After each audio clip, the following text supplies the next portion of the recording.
అందరికీ praise the lord. ఇది నా దేవుడు మనతో ఈ విధంగా మాట్లాడుతున్నాడు, అక్రమముగా జీవించవద్దు అని.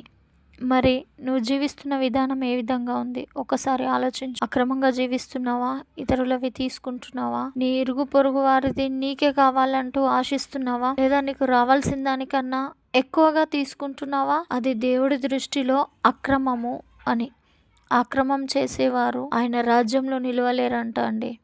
అక్రమం చేయవారులారా, నా యొద్ద నుండి తొలగిపోవుడి, మీరెవరో నాకు తెలియదు అని ప్రభు సెలవిస్తాడు మన తీర్పు దినాన. మరి జాగ్రత్త. మరి బైబిల్లో చూసినట్టయితే జక్కయ్య అనే ఆ యొక్క సుంకపు గుత్తదారి ఆయన వసూలు చేయాల్సిన ట్యాక్స్ ఎంత వసూలు చేయాలో అంత తీసుకోకుండా ఎక్కువ తీసుకునేవాడు. అది ప్రభు చూశాడు.